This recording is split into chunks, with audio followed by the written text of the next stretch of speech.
좋으신 하나님 감사합니다. 아침을 하나님과 함께 시작하고 주님의 말씀으로 새 힘 얻게 해주셔서 감사합니다. 주께서 우리 한 사람 한 사람 가운데 필요한 은혜와 사랑을 더하여 주시며 주와 함께 동행하는 동행의 발자국을 남기는 하나님의 사람 되게 하여 주옵소서. 감사를 드리며 예수님의 이름으로 기도드렸습니다. 아멘. 이른 아침에 예배하러 영상을 켜고 주님 앞에 앉으신 여러분을 주님의 이름으로 환영하고 축복합니다. 오늘 하나님께서 우리에게 주시는 말씀을 함께 읽기를 원합니다. 하나님께서 우리에게 주시는 말씀은요, 예레미야 35장 1절에서 11절까지의 말씀입니다. 네, 제가 읽겠습니다. 가능한 분은 함께 읽어주십시오. 유다 왕 요시야의 아들 여호야김 때에 여호와께로부터 예레미야에게 임한 말씀입니다. 레갑 족속의 집에 가서 그들에게 말해 그들을 여호와의 집에 있는 한 방으로 데려다가 그들에게 포도주를 마시게 하여라. 그리하여 나는 하바시냐의 손자 예레미야의 아들 야하사냐와 그의 형제들과 그의 모든 아들들과 모든 레갑 족속들을 데리고 그들을 여호와의 집으로 데려가 익다리아의 아들 하나님의 사람 하난의 아들들의 방으로 들여보냈다. 그곳은 관료들의 방 옆쪽에 문지기 살룸의 아들 마아세야의 방 위쪽에 있었다. 나는 레갑 족속의 자손들 앞에 포도주가 가득 담긴 대접과 잔을 주고 그들에게 말했다. 포도주를 드시오. 그러나 그들이 대답했다. 우리는 포도주를 마시지 않습니다. 레갑의 아들인 우리 조상 요나답께서 우리에게 명령했습니다. 너희와 너희 자손들은 영원히 포도주를 마시지 말라. 또한 너희는 집을 짓거나 씨를 뿌리거나 포도밭을 만들지 말고 이런 것들 가운데 어떤 것도 소유하지 말라. 오직 너희는 일생 동안 천막에서 살라. 그러면 너희가 유목하는 땅에서 오랫동안 살 수 있을 것이다. 레갑의 아들인 우리 조상 요나답의 목소리에 우리가 귀 기울여서 그가 우리에게 명령한 모든 것에 순종해 왔습니다. 우리의 아내들과 우리의 아들들 그리고 우리의 딸들이 포도주를 마신 적이 없고 우리의 거주할 집을 우리가 짓지 않았으며 포도밭이나 밭이나 씨앗도 우리가 갖지 않았습니다. 우리가 천막에서 살았고 우리 조상 요나답이 명령한 모든 것을 따라 순종하고 실행했습니다. 그러나 바벨론 왕 느부갓네살이 이 땅에 왔을 때 우리가 말했습니다. 갈대아 사람의 군대와 아람 사람의 군대 때문에 우리가 예루살렘으로 가자. 그래서 우리가 예루살렘에 머물고 있습니다. 아멘. 낮에 하늘이 밝을 때도요, 소위 우리가 밤하늘의 별이라고 말하는 별들은 그 하늘 안에 있습니다. 그러나 우리가 정오의 태양이 빛나고 있는 시간 동안 그 별을 봤다고 이야기하지 않습니다. 그것은 태양의 빛이 너무나 강렬해서 주변의 별들이 빛나는 별빛을 모두 삼킬 정도로 환한 하늘을 만들기 때문입니다.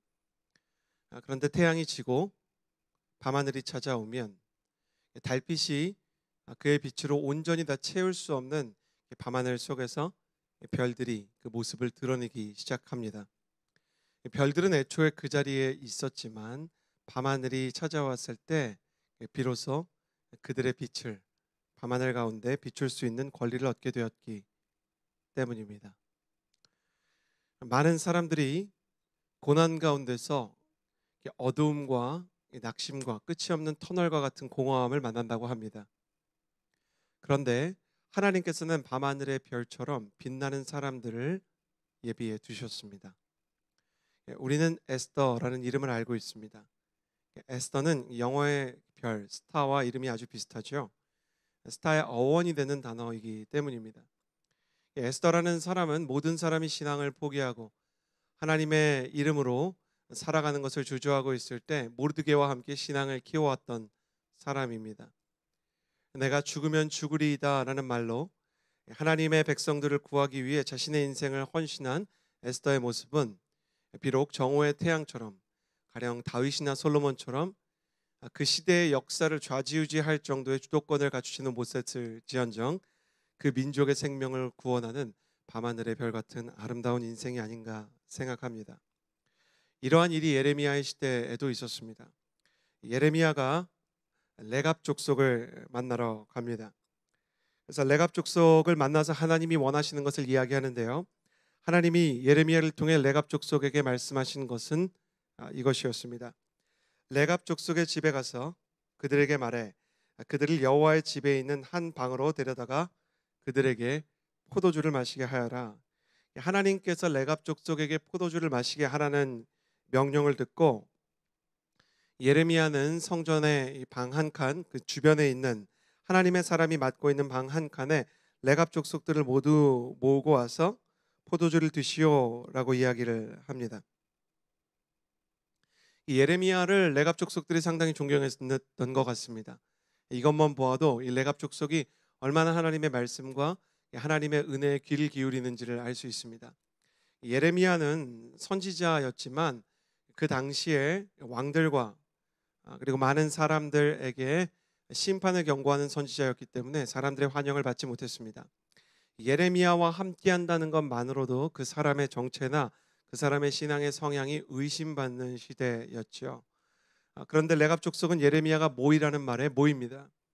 여기에서 레갑 족속이 아닌 예레미야가 먼저 큰 은혜를 얻었을 것입니다. 예레미야의 마음속에는 사실 지워지지 않는 의심이 있었어요. 하나님의 말씀을 전해도 바뀌는 것은 아무것도 없다. 하나님의 말씀을 전해도 듣는 사람은 아무도 없다. 그런데 하나님의 말씀을 전하고자 했을 때 예레미야 앞에 한 사람도 빠짐없이 모이는 족속이 있었습니다. 사랑하는 여러분, 기억하십시오. 무의미한 복음의 전파는 없습니다.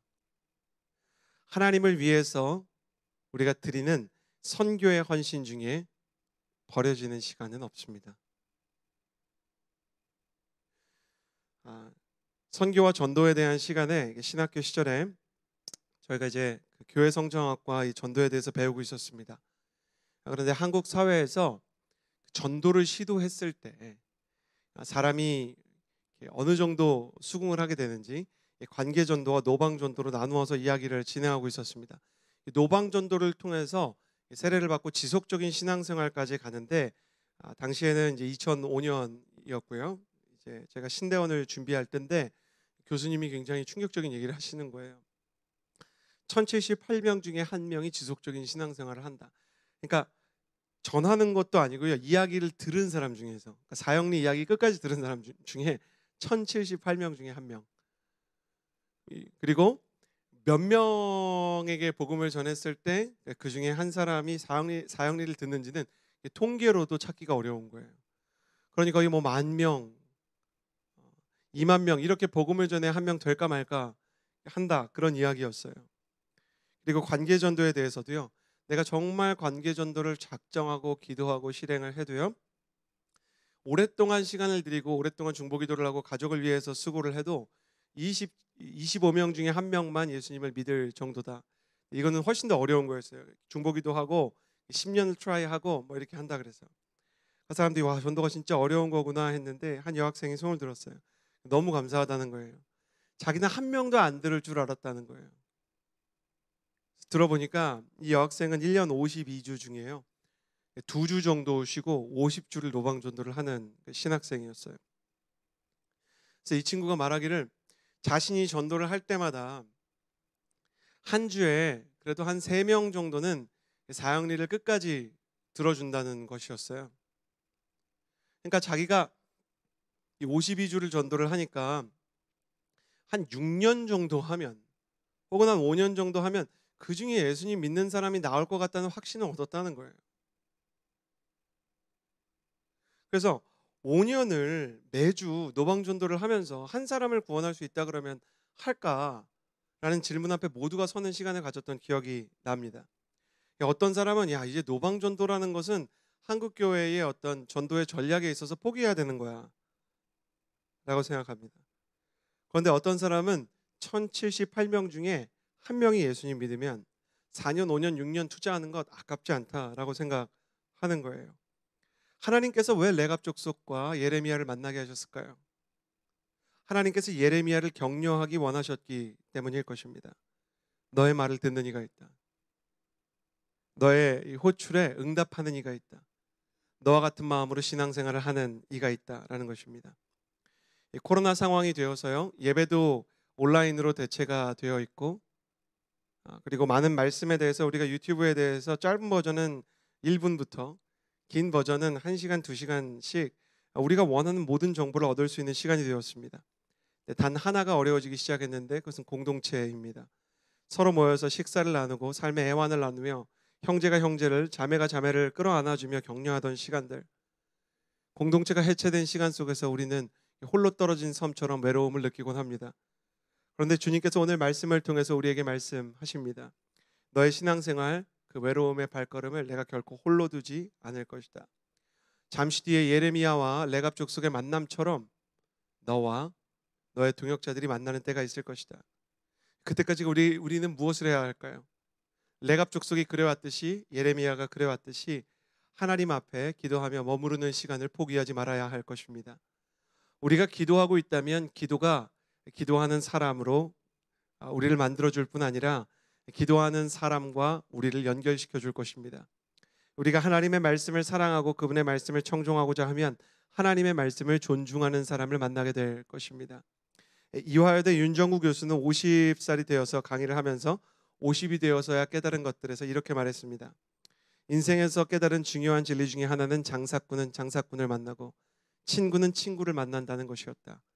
그렇습니다. 믿음이 믿음을 부릅니다. 기도가 기도를 부릅니다.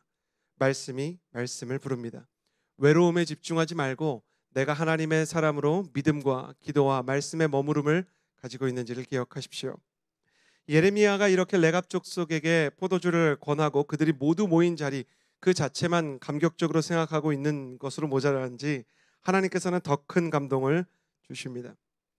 레갑 족속이 말하기를 6절과 7절에 우리는 포도주를 마시지 않습니다. 레갑의 아들인 우리 조상 요나답께서 우리에게 명령하셨습니다. 너희와 너희 자손들은 영원히 포도주를 마시지 말라. 또한 너희는 집을 짓거나 씨를 뿌리거나 포도밭을 만들지 말고 이런 것들 가운데 어떤 것도 소유하지 말라. 오직 너희는 일생 동안 천막에서 살라. 그러면 너희가 유목하는 땅에서 오랫동안 살 수 있을 것이다. 이 레갑 족속은요, 레위인의 한 분파인데요. 이 레갑 족속의 지도자였던 요나단이 5가지를 명령했답니다. 첫 번째, 포도주를 먹지 말고, 두 번째, 집을 짓지 말고, 내 집 마련하지 말라는 거죠. 세 번째, 파종하지 말고, 네 번째, 포도원을 갖지 말고, 다섯 번째, 장막에 살라는 것입니다. 거의 유사한 것들이 있는데 집을 짓지 말고 파종하지 말고 포도원을 갖지 말라. 이것은 고정된 자리에서 고정된 사업을 하지 말라는 이야기입니다.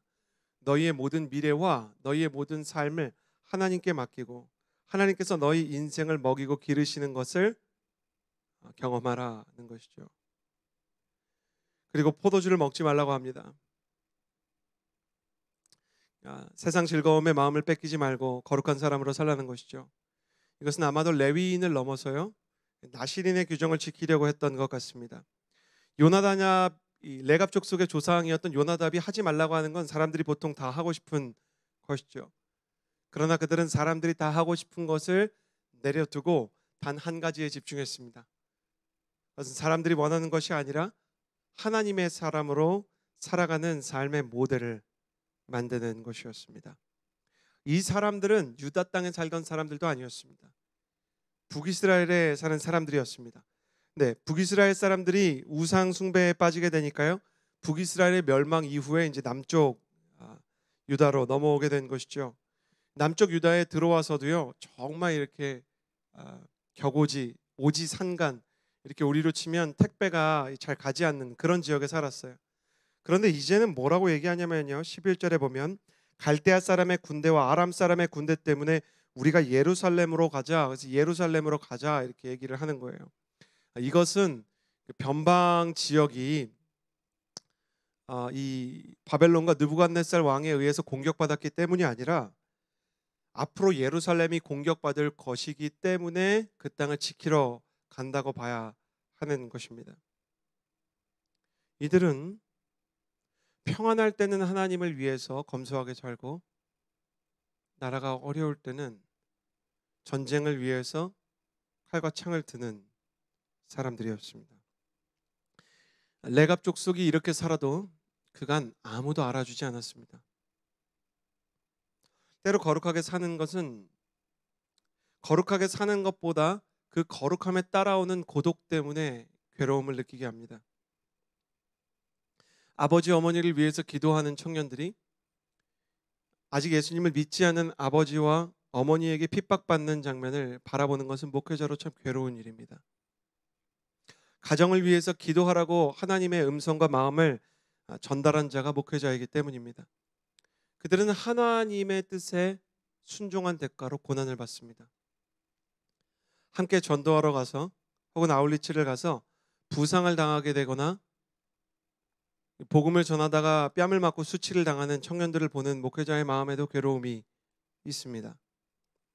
목회자가 아울리치를 가자고 또 선교를 해야 된다고 이야기했기 때문입니다. 우리가 거룩한 일을 한다고 해서 누군가 꼭 박수를 쳐주는 것은 아닙니다. 그런데 단 한 분, 하나님께서는 그것을 잊지 않으십니다. 요나답과 레갑 족속이요, 순수하고 신실한 사람들이었습니다. 물론 알아주지 않아도 그들은 하나님의 말씀 앞에 순종하고 그 조상의 가르침을 따라 포도주를 마시지도 않고 집을 짓지도 않고 목축에 비해서는 훨씬 더 안정적인 수입을 얻을 수 있는 농경에 정착하지도 않았습니다. 그러나 하나님께서는 예레미야를 통해 의도적으로 그들을 부르라고 말씀하십니다. 그것은 하나님께서 그들을 기억하고 계셨기 때문입니다. 여러분, 만약에 제가 이 새벽기도 끝나고 여러분 집 앞에 있는 화단을 20m까지 삽으로 파라고 하면 파시겠습니까? 주일 예배 때 제가 20m까지 땅 파라 그러면 땅 파시겠습니까? 아무리 목회자가 이야기한다 그래도 그렇게 하시진 않겠죠? 그런데 20m 밑에 먼저 발견한 사람이 합법적으로 가지고 갈 수 있는 금 50kg 있다 그러면 안 파시겠습니까? 다 팔 것입니다. 제가 지금 무슨 얘기를 하고 있는 것입니까? 거룩함의 유일한 보상은 하나님께서 기억하신다는 것입니다. 50m 땅 파는 것처럼 외롭고 괴롭게 기도하고 전도하고 사역하고 말씀의 자리를 지키고 사람들과 다른 삶을 사는 것, 땅 파는 영문을 모르는 사람들이 볼 때 말 그대로 삽질하는 것입니다. 그러나 주님께서 우리 한 사람 한 사람을 다시 그분의 처소로 들이실 때는요, 그것이 가장 값진 일이라는 것을 알게 해주실 것입니다. 성경은 밭에 감추인 보화가 있으면 다 팔아서 그것을 사지 않겠느냐라고 말했습니다. 레갑 족속은 자신들의 인생에서 삽질하는 사람처럼 공허하게 사는 듯 보였지만 성경에 기록된 이름이 되었습니다. 생각해 보십시오.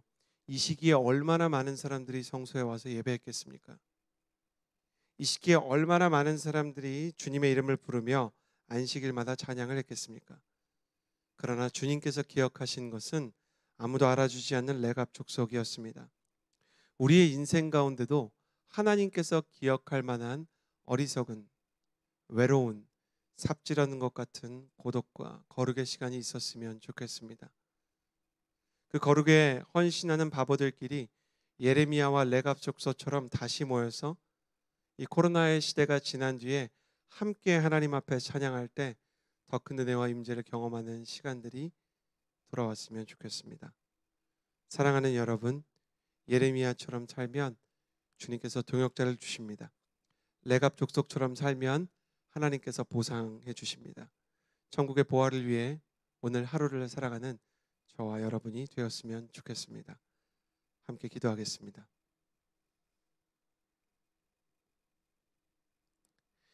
이 시간에 간단한 한 가지를 위해서 기도합시다. 하나님의 뜻에 맞게 살아가는 것을 너무 억울하고 너무 안타까운 것으로 생각하지 않게 해주십시오. 때로는 너무나 외롭습니다. 아무도 우리의 신앙을 이해해 주는 것 같지 않고 또 아무도 거룩하게 사는 것에 대해서 보상해 주지 않는 것 같습니다. 그러나 주님을 바라봅니다. 주님은 동역자를 주시고 또 적절한 때에 우리의 이름을 기억하시며 격려하십니다. 당신께서 보내주신 동역자들 때문에 당신께서 우리에게 붙여주신 예배 시간들 때문에 견딜 수 있고 버틸 수 있게 하여 주옵소서.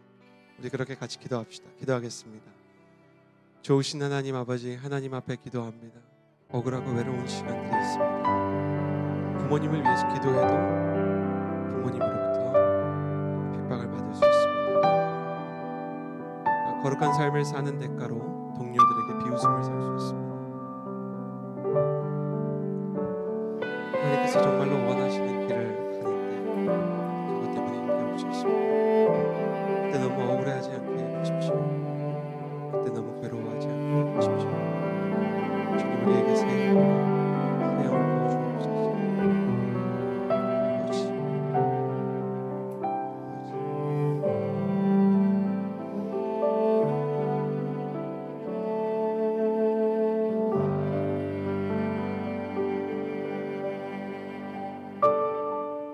선하신 하나님, 이 자리에서 예배한 주의 모든 자녀들을 주님께서 축복하시고 기도할 수 있는 꿈을 허락하여 주옵소서. 주님께서 오늘 새벽 기도하는 자들의 모든 시간에 주장하실 줄 믿으며 예수님의 이름으로 기도드렸습니다. 아멘. 우리 각자 개인의 기도 제목을 가지고 주님 앞으로 나아갑시다.